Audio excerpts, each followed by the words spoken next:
Bapak Ibu yang berbahagia,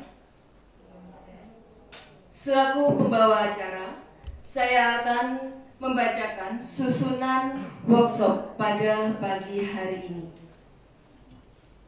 Yang pertama adalah pembukaan, yang kedua adalah menyanyikan lagu kebangsaan Indonesia Raya, ketiga adalah sambutan kepala sekolah, keempat sambutan Bapak Kepala Cabang Dinas sekaligus membuka secara resmi kegiatan workshop pada pagi hari ini, dan berikutnya adalah penyampaian materi oleh Bapak Pengawas.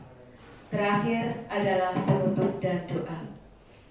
Untuk mengawali kegiatan workshop pada pagi hari ini, marilah kita menundukkan kepala sejenak seraya membaca suratul Fatihah bersama-sama agar kegiatan workshop pada pagi hari ini mendapat ridho dari Allah Subhanahu wa Ta'ala.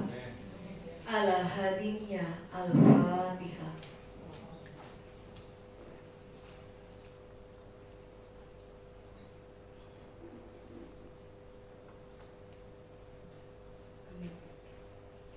Semoga dengan bacaan Fatihah yang telah kita baca bersama-sama ini tadi, workshop ini akan memberikan manfaat kepada kita dan membawa berkah untuk SMA 2 Sidoarjo khususnya.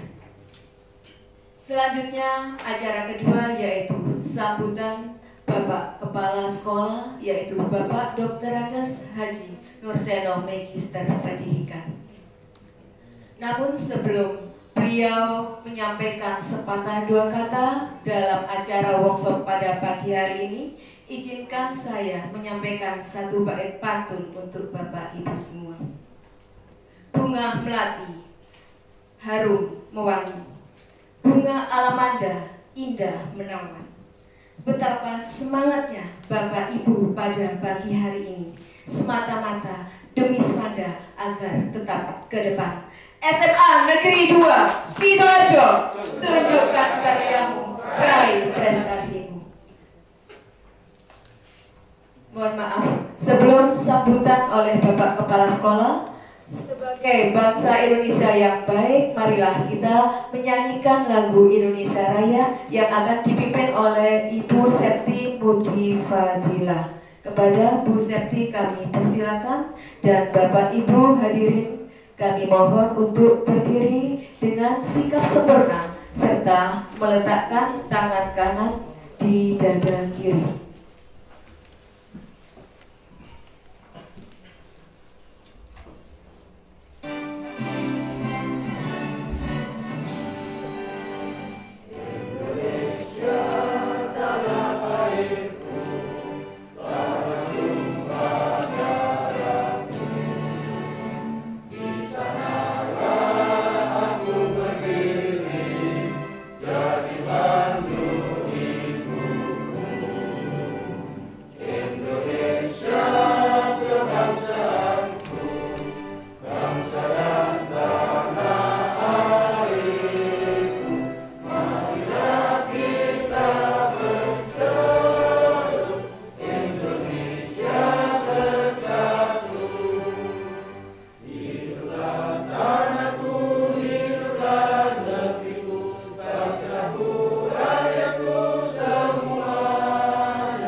kepada Bapak Dr. Andes Haji Nurseno, Magister Pendidikan, kami persilakan memberikan sambutannya. Terima kasih Bu Derin. Mohon izin Bapak. Mohon izin Pak Sandi. Bismillahirrahmanirrahim. Assalamualaikum warahmatullahi wabarakatuh. Bismillah, alhamdulillah, la haula wala quwata illa billah.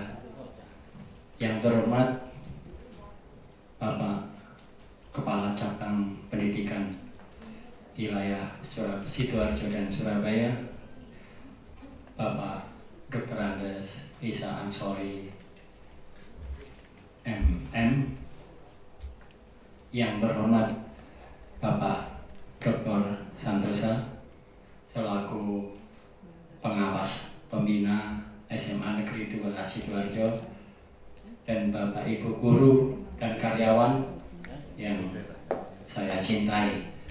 Syukur alhamdulillah, marilah di pagi hari ini kita ucapkan kehadiran Allah Subhanahu wa taala bahwa kita diberikan kesehatan yang tiada tara. Di luar sana masih banyak juga saudara-saudara kita yang sakit, dan mari kita doakan yang sakit supaya bisa lekas sembuh kembali dan dapat beraktivitas seperti sedia kala. Bapak Dr. Andes Isa Ansori yang kami hormati, pada pagi hari ini kami mengucapkan terima kasih Bapak rawuh di SMA 2 bersama dengan Pak San. Begitu rawuh beliaunya tolah-toleh, iki nang kretes apa nang ndi gitu ya.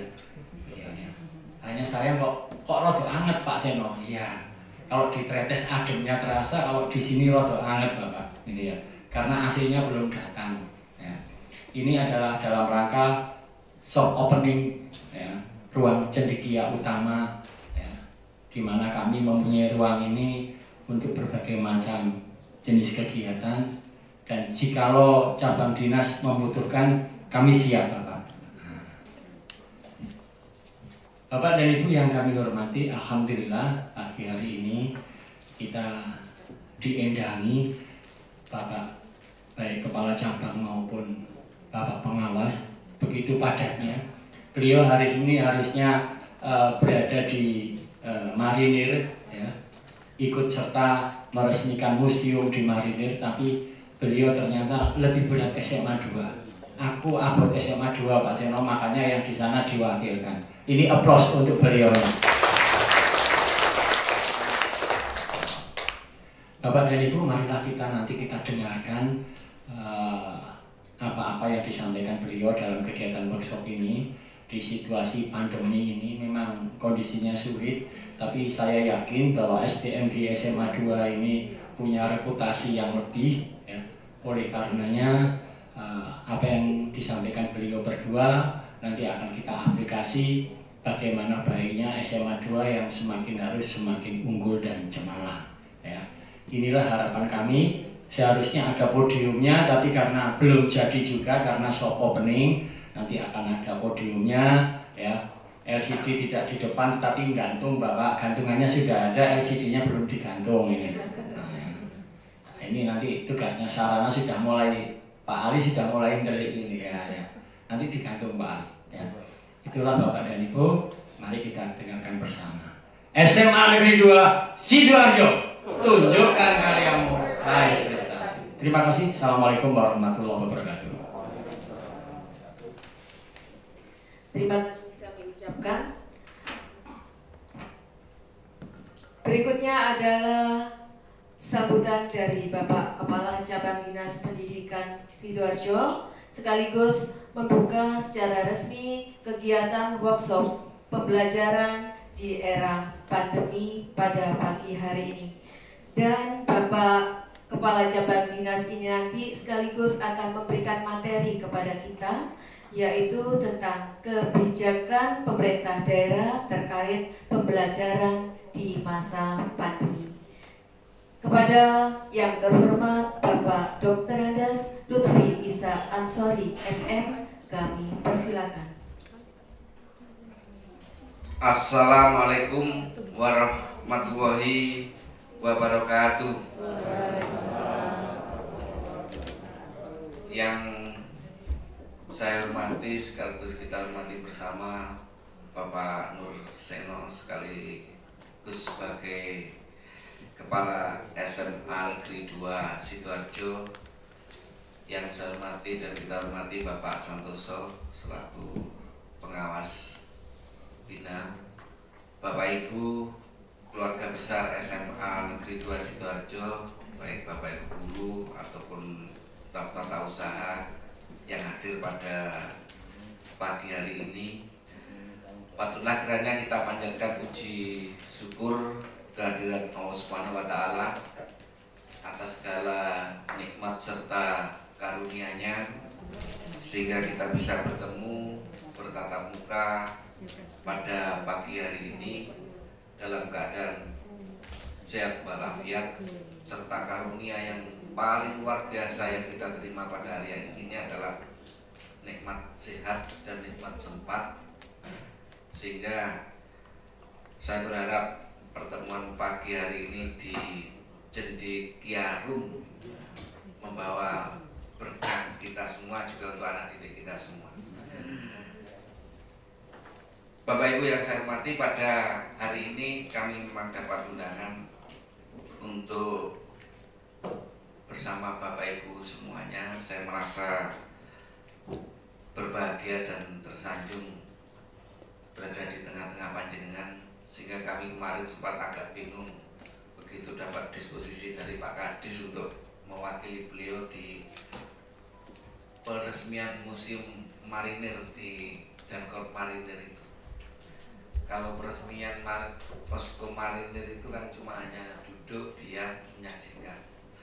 Maka dari itu saya lebih memilih ke sini karena memang lebih pekerjaan saya itu lebih banyak dengan Bapak Ibu semuanya, sehingga untuk acara yang lain bisa kami mewakilkan. Bapak Ibu yang saya hormati, dengan workshop ini saya berharap nanti kita ada sebuah gambaran yang tentu saja kita berharap ada kebermanfaatannya bagi kita semua. Untuk itu dengan mengucap Bismillahirrahmanirrahim, workshop pembelajaran di era new normal ini di SMA Negeri 2 Sidoarjo ini saya nyatakan dimulai.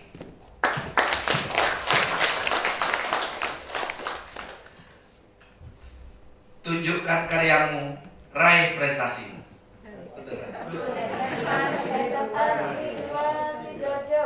Oh gitu ya. Itu adalah salah satu tagline untuk bagaimana kita mengeksplor ada sebuah semangat korsa terhadap lembaga yang seperti ini. Bapak Ibu yang saya hormati, saya akan memperkenalkan diri. Walaupun tadi sudah disampaikan oleh Bapak Kepala Sekolah, karena memang saya tergolong pendatang baru, ya, newcomer di Sidoarjo ini. Saya menggantikan Bapak Kepala Cabang Dinas yang telah purna per Mei kemarin. Sebelumnya kami adalah Kepala Cabang Dinas Pendidikan Wilayah Jember dan Lumajang. Kalau saya lahir dari Malang, Bapak Ibu.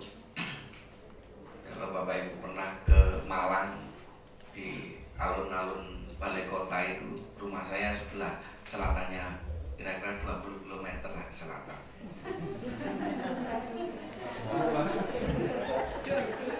Itu aja masih ganti lin, naik 30 km lagi Pak, di mepet pantai.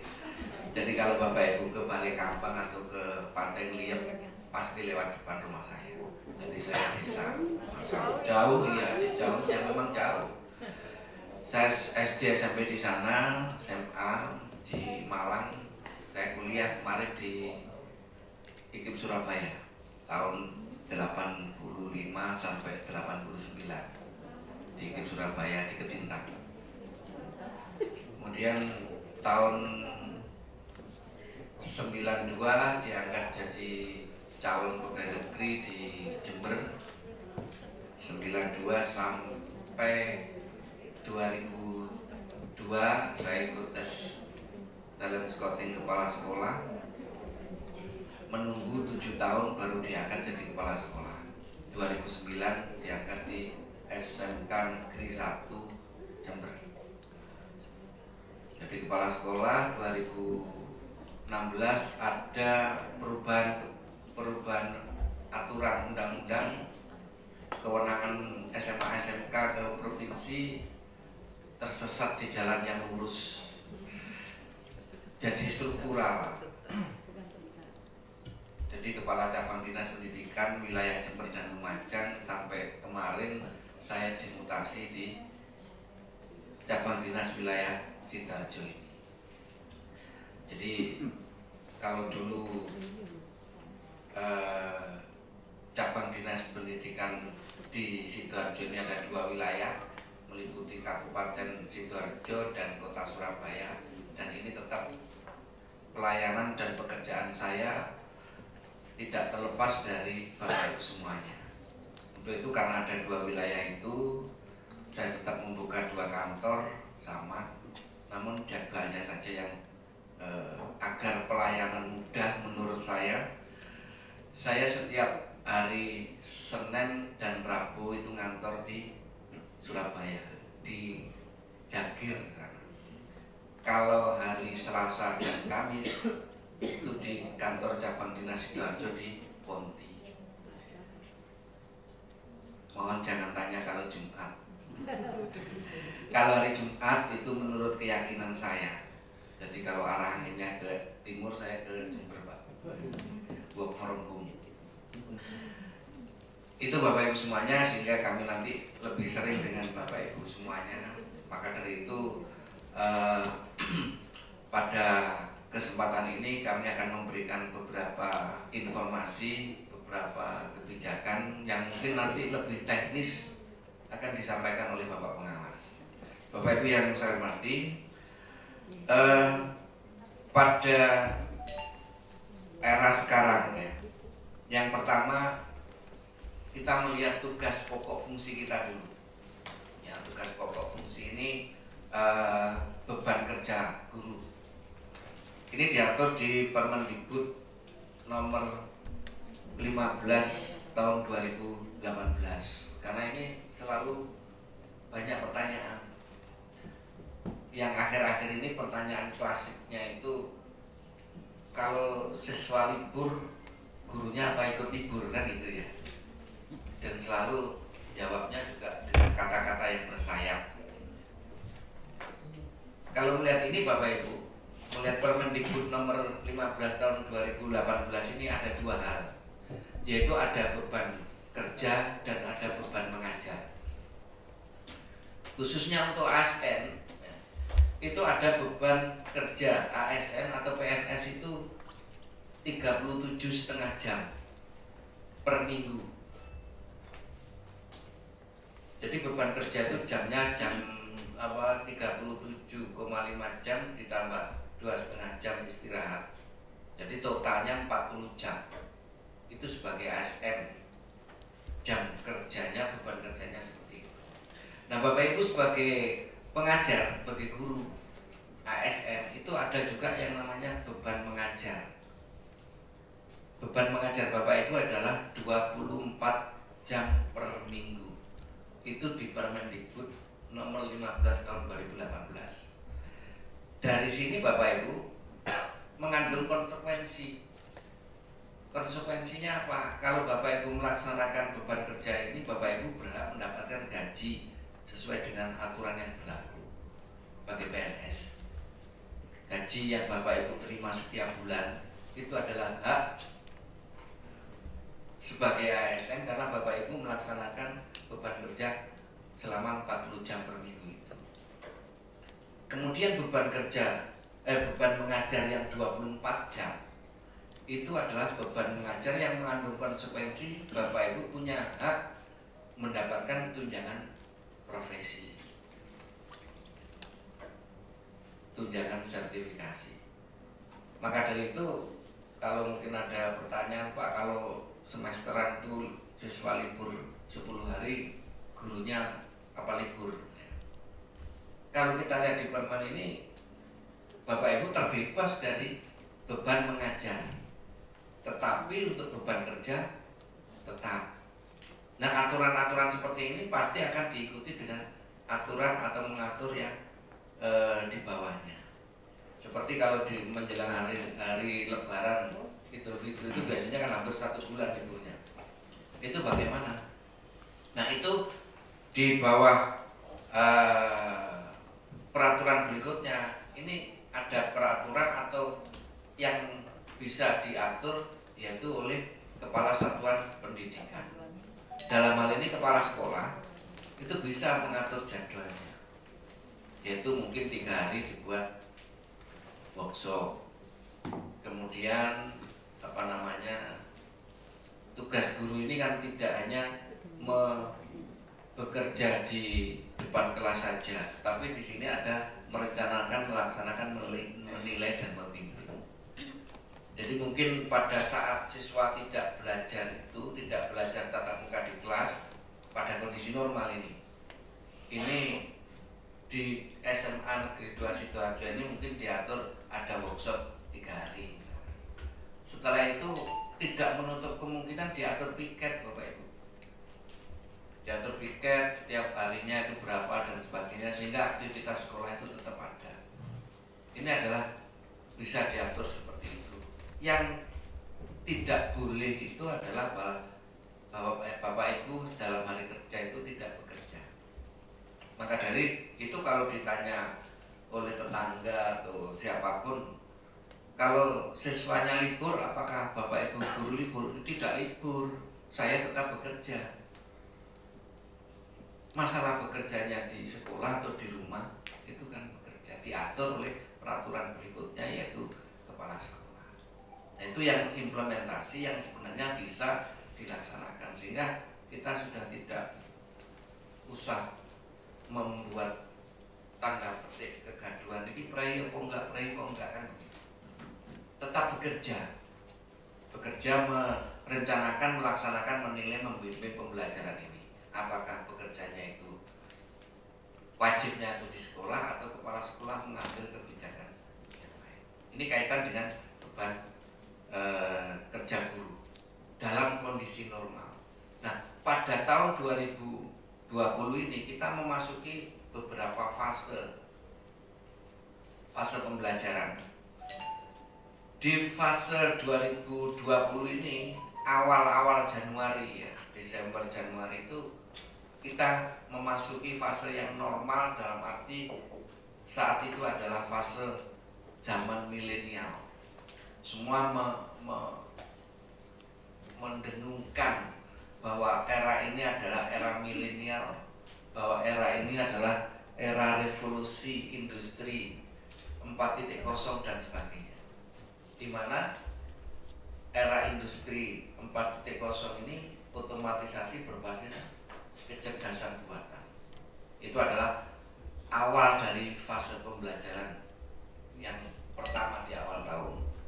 Kemudian memasuki COVID-19, kemudian new normal dan sebagainya. Ini 3 fase yang nanti kita bahas.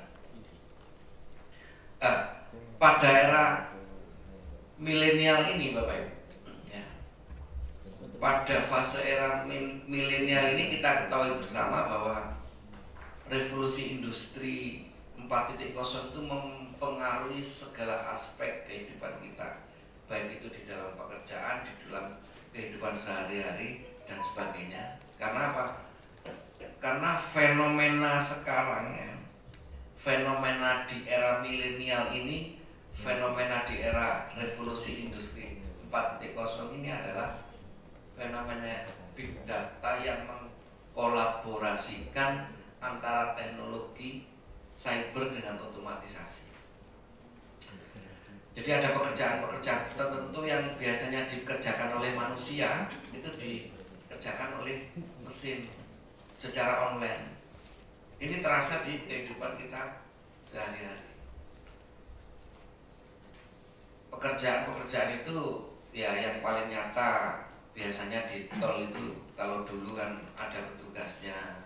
Nah, sekarang sudah menggunakan tab, menggunakan kartu. Itu adalah fase yang seperti itu.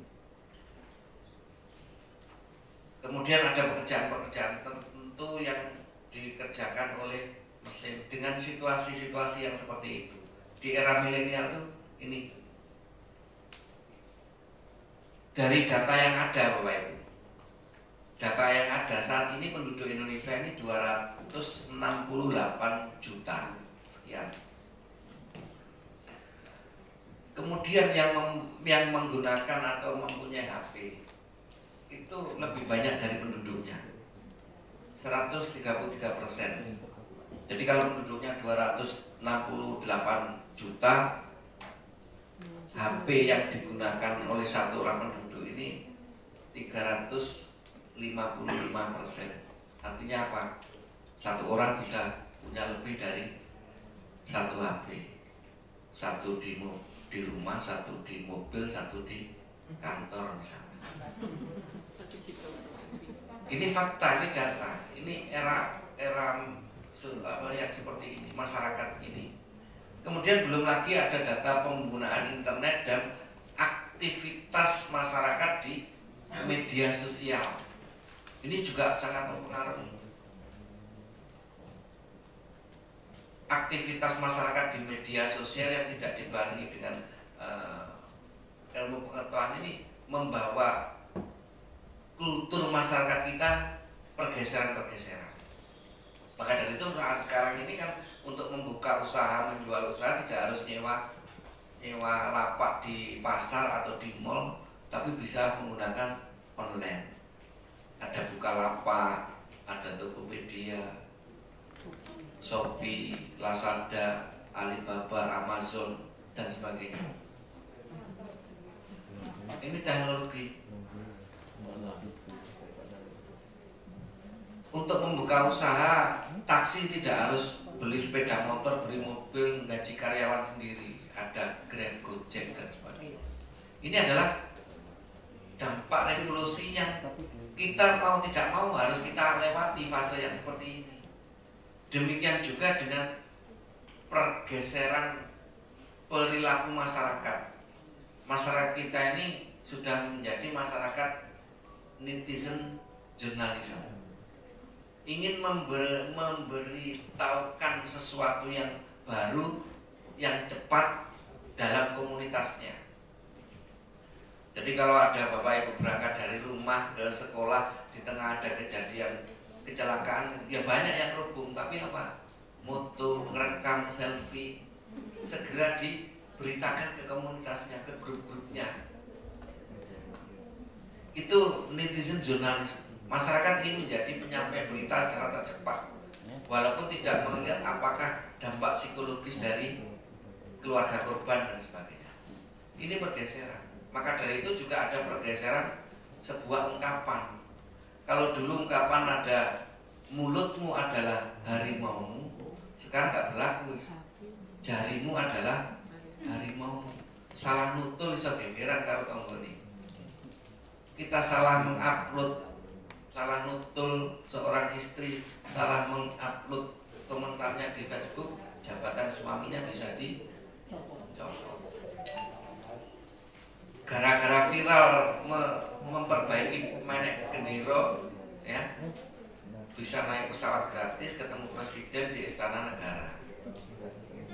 Ini viral di media sosial ini sangat luar biasa. Ini membuat pergeseran perilaku di masyarakat. Nah, ini mau tidak mau kita sebagai pendidik juga harus mengikuti, tapi diikuti dengan sebuah pengetahuan dan kecerdasan. Ini Bapak Ibu yang mau saya sampaikan ini adalah kita menyadari bahwa kita ini berada di dunia mana, pada situasi mana. Kita sebagai pendidik, kita sebagai guru. Karena apa? Karena yang kita didik sekarang ini adalah murid zaman now yang lahir di era milenial ini. Padahal kita itu produk-produk zaman lalu kan. Kita itu produk zaman old. Belajar dengan buku teks yang dulu, dengan situasi dulu, belum ada internet. Harus mendidik anak zaman sekarang, membekali untuk masa depan yang akan datang. Kan betapa beratnya. tugas kita sebagai guru. Karena ini adalah generasi milenial Bapak Ibu. Sehingga pada saat nanti proses pembelajaran yang normal, ada beberapa atensi yang perlu kita perhatikan untuk anak-anak, pendidikan anak-anak kita itu. Atensi yang pertama di sini adalah berkaitan dengan bullying, berkaitan dengan bully membuli. Apakah antara siswa dengan siswa, siswa dengan guru, atau sebaliknya. Baik itu secara fisik maupun secara verbal. Atau istilahnya sekarang itu kan ada istilah anak-anak muda itu kan ngeprank, bully koncone kan begitu. Ya, ngeprank kalau positif bisa terkenal, tapi ngeprank yang salah bisa mlebu penjara kan begitu. Nah ini undang-undang IT yang seperti ini harus kita perhatikan kaitan dengan bully membuli anak-anak, harus kita perhatikan. Kemudian juga kaitan dengan narkoba, narkotika, obat-obatan terlarang maupun minuman keras. Itu tidak menutup kemungkinan ke anak-anak. Anak-anak sekarang itu akalnya genep, banyak akalnya atau cerdas. Kita juga harus mengikuti perkembangan yang seperti itu. Saya yakin di kantin SMA 2 Sidoarjo ini tidak akan menjual narkoba, tidak akan menjual miras, tapi tidak menutup kemungkinan anak-anak itu bisa bawa dari luar. Itu harus kita petakan. Ini kalau di Jember dulu, mungkin di sini mudah-mudahan tidak ada istilah namanya alkuma, alkohol buku bima. Jadi kalau alkohol beli di luar kan tidak dilarang. Juga demikian beli buku bima sasetan dicampur di kantin, dioplos di kantin, dimasukkan plastik, diberi sedotan, diminum sambil lewat di depan ruang guru. Kita tidak tahu kalau ternyata itu bisa memabukkan. Nah, ini kita harus peka yang seperti itu. Nah, itu atensi kita pada anak-anak, termasuk juga pornografi. Kemudian juga radikalisme. Radikalisme itu keinginan untuk merubah sesuatu dengan cepat, baik mengenai paham bernegara ataupun berkaitan dengan akidah. Nah ini kita harus bisa mendeteksi dan memetakan itu. Maka ada kadang berita itu anak yang tidak mau menghormat bendera, itu sudah sedikit terpapar radikalisme. Ini yang menjadi atensi kita. Tentu saja dengan cara-cara yang bagaimana dengan anak. Nah untuk itu kita mau tidak mau harus menjadi guru zaman now. Guru zaman now itu bagaimana? Ya kita harus merubah. Kita harus mengeksplor kompetensi kita sesuai dengan keadaan. Tidak bisa kita tuh menyerap sebenarnya masih gak iso nguripi laptop, mau gajiku ya pancet. Kalau pinter komputer tambah dikongkoni. Tidak bisa, guru sekarang itu tidak bisa, harus berubah. Jangan sampai guru sekarang ini nasibnya seperti Nokia atau BlackBerry. Nah, Nokia itu terkenal di zamannya ya. Sopo sih nggak bangga kalau nggak pakai handphone yang namanya Nokia. Nah, tetapi dengan perkembangan teknologi dia itu egois, tidak mau ada perubahan, akhirnya ditinggalkan oleh konsumen. Demikian juga dengan BlackBerry yang sangat bangga dengan BBM-nya. Sopo sih nggak ingin punya BlackBerry dengan BBM-nya pada saat itu. Hampir semuanya menggunakan BlackBerry dengan BBM-nya. Begitu ada kompetitornya menggunakan Android, pergeseran konsumen ini tentu akan harus diantisipasi. Nah, BlackBerry tidak melakukan itu. Padahal kalau Android itu kan memanjakan konsumen bisa komunikasi lewat media sosial, bisa akses internet, bisa akses apapun dengan Android. Kalau BBM hanya itu saja. Akhirnya apa? Ya konsumen kan semua kepingin dalam satu sentuhan bisa menggunakan keperluan-keperluan yang lain. Karena tidak bisa merubah dengan keinginan konsumen dan situasi, ya akhirnya terpuruk sendiri. Saya berharap guru juga demikian.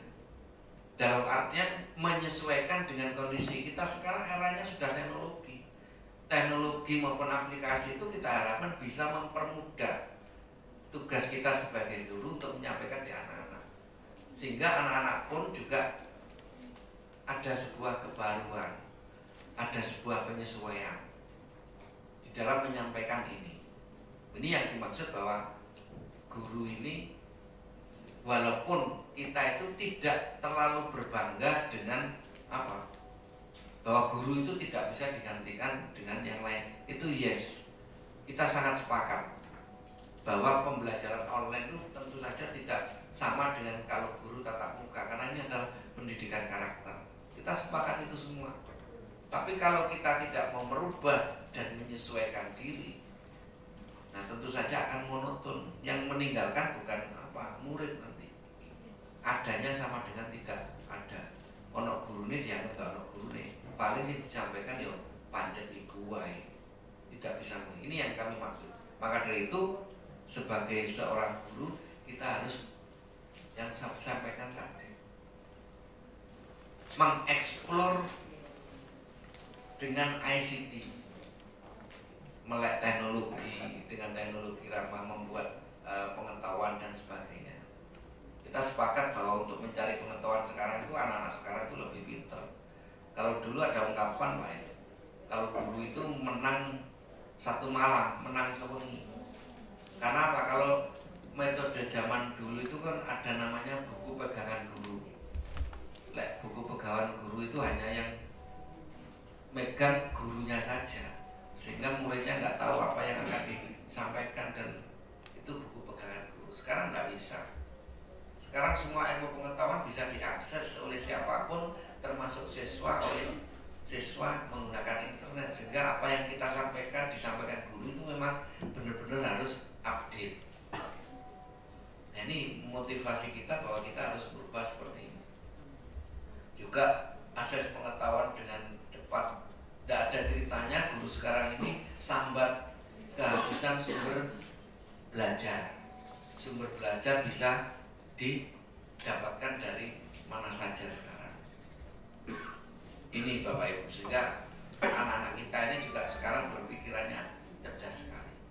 Itu adalah fase pada era milenial yang guru harus dituntut seperti ini karena menghadapi anak-anak yang seperti ini, anak-anak milenial. Sehingga sampai saatlah pada era yang kita tidak pernah membayangkan datangnya COVID-19. Jadi COVID-19 atau virus 19 atau virus 20 atau apapun namanya ya, itu telah membongkar tatanan yang ada dan memaksa kita untuk membangun tatanan baru. Ya mau tidak mau semua akan terpengaruh. Tidak peduli itu sektor ekonomi, politik, sosial, budaya, termasuk pendidikan. Yang kita tidak pernah membayangkan yang seperti itu. Kalau dulu itu pemerintah ini masih memberikan sebuah ide 5 hari kerja, Sabtu libur, itu pro kontranya sudah luar biasa. Mungkin kita, ya, saya panjenengan dulu pernah juga ada saatnya pada titik jenuh itu batin. Ini gila saat mau tanggalan itu abang kabeh pray terus, terus kesel nang sekolah. Saya ini kelakon dikai tanggal abang kabeh. Mulai Maret, April, Mei, Juni. Kan ya kita tidak pernah bayangkan. Ya bosan juga kan. Ini Bapak Ibu, ini situasi yang kita tidak bisa menghindar. Jadi harus kita hadapi. Dan ini kita tidak sendiri. Kita dengan aspek-aspek yang lain. Nah, dalam kondisi yang seperti ini, seperti yang saya katakan, dunia pendidikan, sekolah tidak boleh berhenti, harus tetap beraktivitas, pembelajaran harus tetap berjalan. Ono virus, kalau virus, COVID-19, COVID berapapun, proses pendidikan pada anak harus tetap jalan. Walaupun kita seperti mendadak kemarin itu. Tapi dengan setelah tahun ajaran baru kita juga harus sudah berbenah. Ini yang dimaksud. Maka dari itu kita harus punya semangat untuk gerakan kebaruan sistem pendidikan menghadapi era new normal ini. Ini motivasi ini harus dari kita sendiri. Gerakan pembaruan yang dimaksudnya apa? Yang pertama yang saya katakan ini adalah literasi digital. Literasi digital itu sangat penting sekali. Oleh siapa? Untuk siapa? Ya oleh kita, untuk kita sendiri. Bahwa teknologi pengetahuan apapun itu kita harus selalu mendapat narasumber, mendapat pengetahuan seluas-luasnya, sebanyak-banyaknya. Peningkatan kemampuan membaca, menganalisis, dan menggunakan informasi di dunia digital. Kalau kita guru ya informasi itu untuk membantu dan memudahkan kita sebagai guru. Nah, literasi digital itu perlu sehingga kita tidak mudah percaya. Kita bisa segera membedakan ini hoax atau tidak. Kita bisa membedakan ini pantas atau tidak saya share. Ini literasi digitalnya perlu.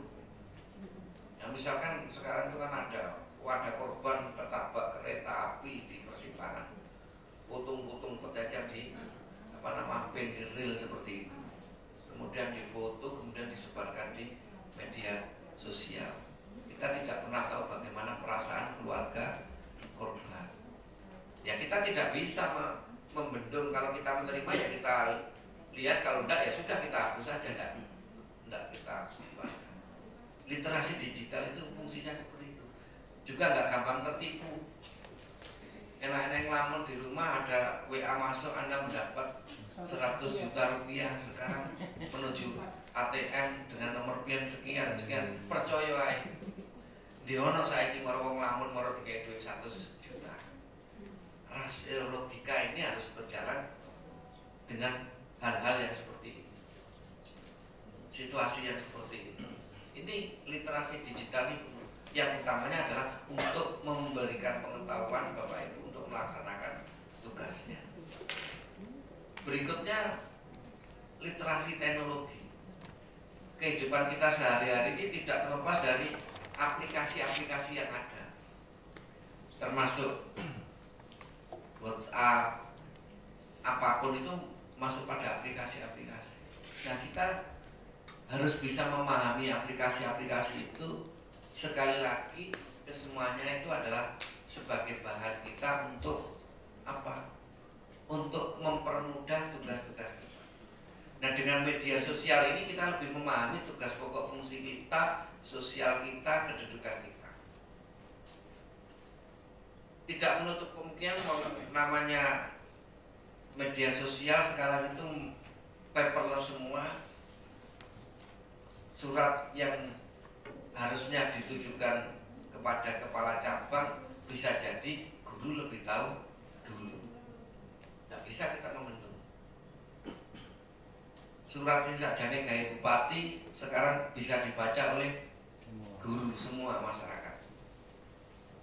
Tidak boleh menyalahkan karena memang era media sosial. Yang terpenting adalah itu tadi, literasi digital, bagaimana menyiapkan posisi kita. Kemarin saya kewalahan ditanya oleh beberapa guru, beberapa masyarakat, beberapa orang tentang beredarnya surat gubernur berkaitan dengan uji coba pembelajaran tatap muka. Saya yakin Bapak Ibu sudah membaca ya suratnya gubernur kepada bupati. Saya tanya, Pak Lutfi, ini gimana ini? Benar apa enggak? Bagaimana saya harus menyikapi ada surat seperti ini? Sebentar. Panjenengan dapat surat dari mana? Ini Pak, di-share ke saya.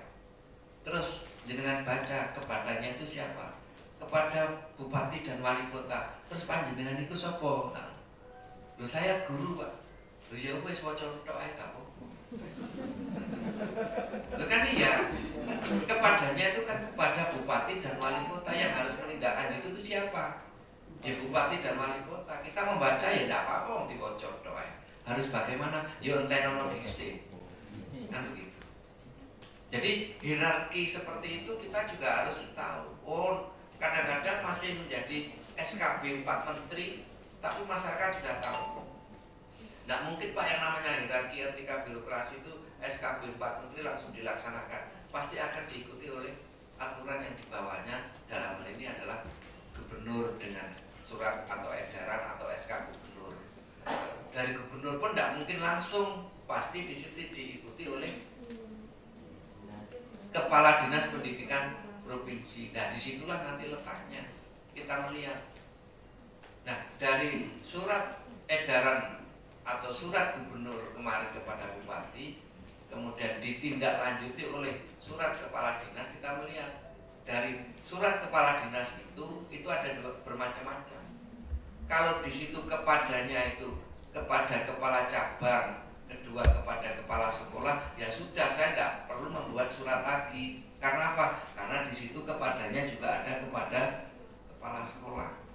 Tapi kalau kemarin surat dari dinas pendidikan provinsi itu kepadanya hanya kepala cabang, maka saya harus segera menindaklanjuti. Pasti banyak kepala sekolah yang akan tanya, piye Pak ini, bagaimana ini? Saya menindaklanjuti dengan menulis menindaklanjuti surat kepala dinas harus bla bla bla. Akhirnya kayak tanggal 11 kemarin segera membuat surat.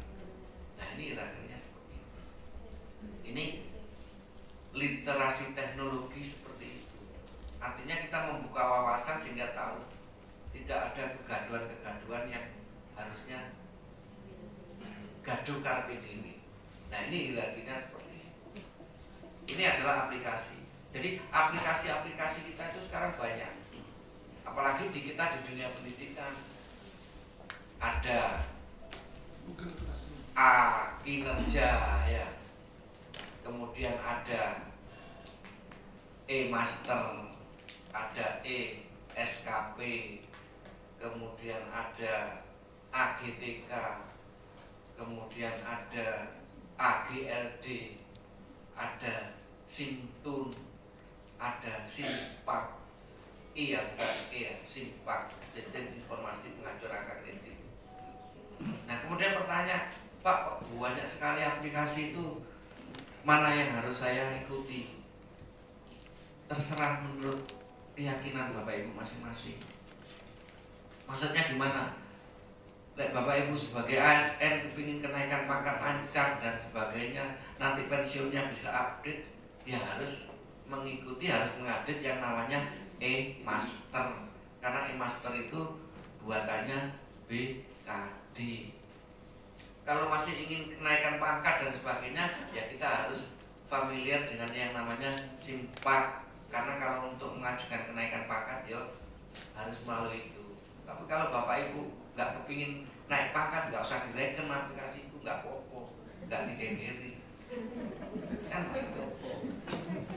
Jadi menurut kebutuhan dan keyakinan masing-masing, ada ESKP dan sebagainya.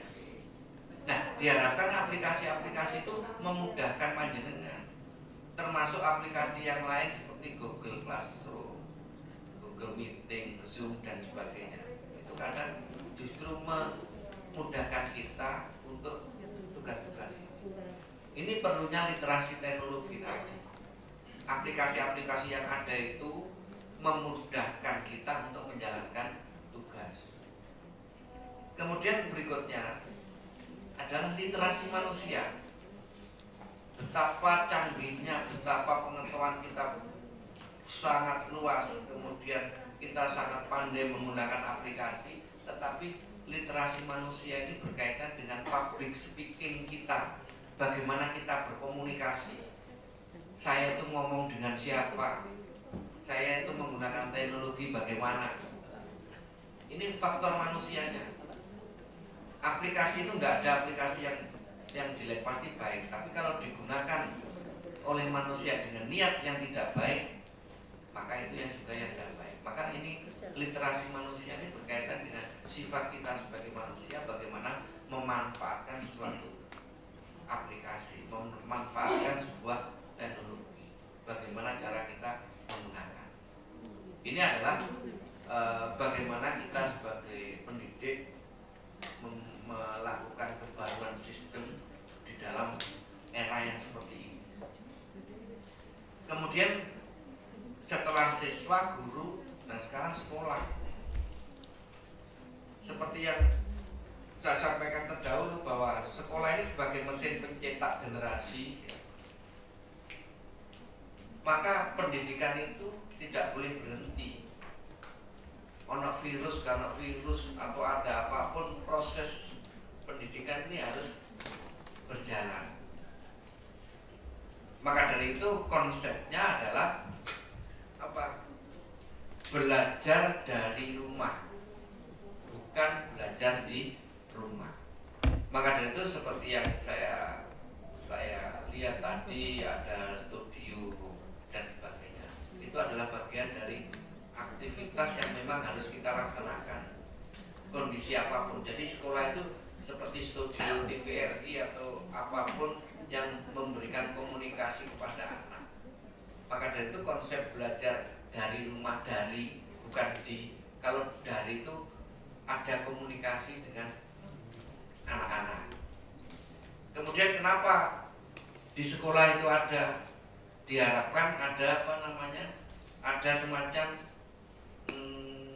guru mapel yang sama, bisa berkolaborasi, bisa bekerja sama. Ini yang dimaksudkan bahwa pembelajaran yang seperti ini bisa terstruktur dan lebih baik lagi daripada yang dulu. Jadi itu Bapak Ibu semuanya, sehingga dari kesimpulan akhir, dalam kondisi apapun seperti ini, maka kita harus menjadi guru yang hebat di zaman now. Dengan era teknologi yang seperti ini, kemudian didukung oleh kemampuan sekolah dan sebagainya. Terima kasih. Maka dari itu kalau saat ini kita berada di ruang cendekia room seperti ini, kita harapkan setiap ada di sini ada sebuah kebaruan wawasan dan sebagainya. Dan yang paling penting adalah kita berada pada satu gerbong yang sama, adalah dunia pendidikan. Dunia pendidikan ini, sekolah adalah leading sektornya yang paling depan. Maka dari itu saya berharap Bapak Ibu semuanya, keluarga besar SMA Negeri 2 Sidoarjo ini tetap kompak, tetap bekerja sama dan bekerja bersama-sama. Tentu saja di bawah kepemimpinan kepala sekolah. Saya selalu dalam setiap kesempatan mewanti-wanti, memberikan kepada teman-teman semuanya bahwa menjadi pimpinan itu yang bisa ngayomi dan ngayemi. Ngayomi itu bisa menjadi bapak dari semuanya. Kalau ngayem itu membuat bahagia. Membuat bahagia itu tidak harus diukur dengan materi, suasana kerja yang kondusif, kemudian hubungan interaksi Bapak Ibu sudah baik, itu adalah sebuah kebahagiaan yang luar biasa. Kalau kita selalu bahagia, imun kita itu kan akan naik, meningkat. Jangan suudzon terus. Kalau suudzon terus itu imun kita bisa menurun. Maka dari itu yang bisa mensejahterakan, bisa membuat segala sesuatunya lebih baik itu adalah keluarga besar SMA Negeri 2 sendiri. Saya bukan berarti tidak memikirkan SMA Negeri 2 Sidoarjo, banyak sekolah cabang kita sini. Tapi paling tidak Bapak Ibu sendiri adalah yang bisa merawat, yang bisa menjadikan SMA Negeri 2 Sidoarjo ini semakin baik dan semakin menjadi harapan di masa yang akan datang. Kepala cabang dinas akan datang maupun pergi. Demikian juga kepala sekolah akan datang dan pergi. Tetapi panjenengan semua sebagai ownernya SMA Negeri 2 punya kewajiban bekerja sama menjaga nama baik.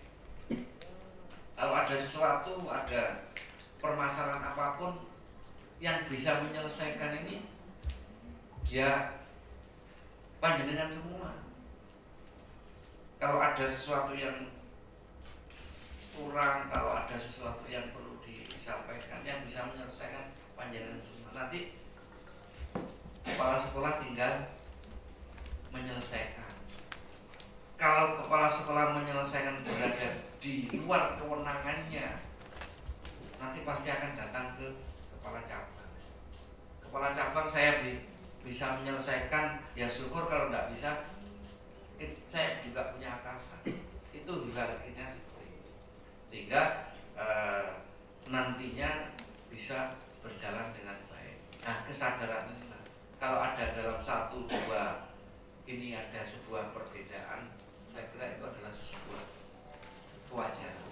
Tetapi Bapak Ibu semuanya, hierarki dan etika birokrasi itu Bapak Ibu sedikit banyak juga harus tahu. Harus tahu bagaimana, harus tahu kondisi. Kenapa proses pembelajaran seperti ini kita pada kondisi yang tidak normal. Pada kondisi yang tidak normal, maka kita harus berpikiran tidak normal juga. Kan begitu. Bapak Ibu kalau berpikiran menjalankan tugas secara normal, tidak akan bisa jalan. Tuntutan kurikulum, penilaian dan sebagainya itu kalau indikator yang digunakan adalah indikator normal, tidak akan bisa tercapai pada saat kondisi yang tidak normal seperti ini. Kemarin juga ada pertanyaan kami, Pak, kalau hanya online saja bagaimana kita bisa menilai sikap? Karena kita hanya proses pembelajarannya online saja. Untuk menilai sikap, kalau kita itu menggunakan kriteria dan indikator pada saat normal, tidak akan bisa. Kita pada saat online atau pembelajaran komunikasi yang seperti itu bisa menggunakan cara yang lain. Mungkin di WA atau di SMS, bagaimana cara anak tersebut menjawab, berbicara dengan guru. Apakah menggunakan bahasa gaul? Biasanya anak-anak sekarang itu kalau WA atau SMS itu kan menggunakan singkatan-singkatan sehingga ngerti ya itu. Apakah disamakan dia itu komunikasi dengan teman dengan komunikasi dengan guru? Nah ini. Atau mungkin di telepon, bagaimana cara dan sikap dia berbicara itu bisa melihat kita atau bisa dijadikan acuan untuk menilai anak ini walaupun di telepon pembicaraannya, intonasinya masih sopan. Itu bisa kita buat acuan untuk nilai sikap yang memang tidak diatur. Tetapi pada kondisi yang tidak normal seperti ini, kita melakukan pekerjaan juga harus dalam pikiran yang tidak normal. Itu Bapak Ibu, sehingga kita harus tetap semangat. Sekali lagi bahwa segala sesuatu ini yang harus kita sadari semuanya adalah kekompakan dari panjenengan semua, bahwa segala sesuatu yang bisa menyelesaikan permasalahan adalah dunia pendidikan, adalah dunia pendidikan. Masalah di SMA Negeri 2 Sidoarjo ini yang bisa menyelesaikan panjenengan semua. Kalau panjenengan tidak bisa, di sini ada kepala sekolah. Ojo di gubernur. Saya sih ditelepon berapa dengan Pak Cem. Ini birokrasinya seperti ini. Itu Bapak Ibu semuanya, sehingga kita bisa melihat tugas kita adalah untuk menjadi guru yang hebat. Pekerjaan saya adalah bersama Bapak Ibu semuanya. Kalau ada permasalahan, silakan Bapak Ibu menghubungi saya. WA saya, ini nomor saya 08223223127. 082 232 231 270. Ya. Jadi masalah pendidikan itu mungkin Pak, saya itu mengajukan kenaikan pangkat sudah 1 tahun yang lalu, kok sampai sekarang belum. Silakan, kalau telepon nggak angkat berarti saya mungkin jadi narasumber seperti ini. Silakan WA pun syarat dan ketentuan berlaku. Maksudnya itu, syaratnya itu, saya itu WA ini ya kadang sehari itu bisa 30, 40. Yang susah itu begitu WA masuk hanya Assalamualaikum. Saya itu juga bingung, gak dijawab itu dosa kan ya Pak? Dijawab itu kok ciake kan? Maksudnya syarat dan ketentuan berlaku itu ya to the point aja. Nama saya Bu Ida misalkan ya. Mana Bu Ida? Nama saya Bu Ida, Pak ini di SMA 2 itu kok ada begini-begini. Oh ini Bu, tak jelas nih kan begitu.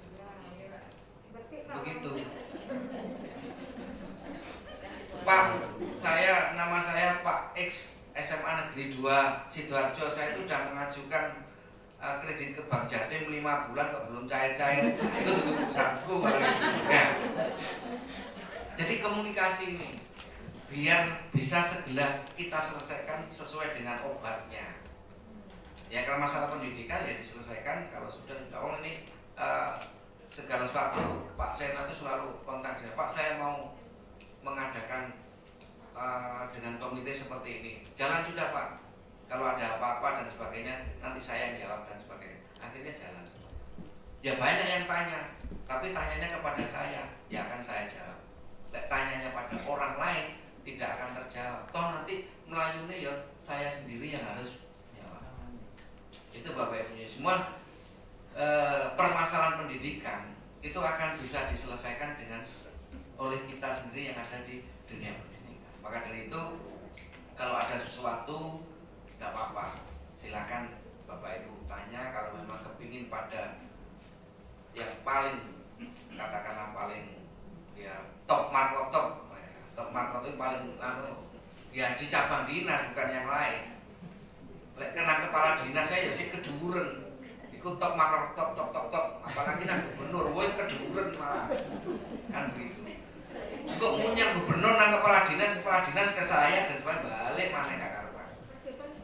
Itu Bapak Ibu. Sehingga ini Bapak Ibu semuanya, saya berharap ini kita bisa hari ini kita bisa ada sesuatu yang baik bagi kita semuanya, sehingga kita berharap dunia pendidikan kita bisa berjalan dengan baik.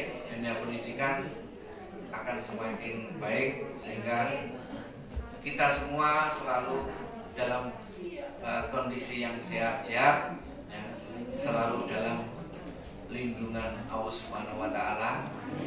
Sekali lagi saya terima kasih, saya sangat bangga dan berbahagia serta tersanjung berada di tengah-tengah Bapak Ibu semuanya. Mudah-mudahan pertemuan ini membawa rahmat dan berkah bagi kita semua. Untuk itu SMA 2 Sidoarjo raih prestasimu. Terima kasih, kurang lebihnya saya mohon maaf.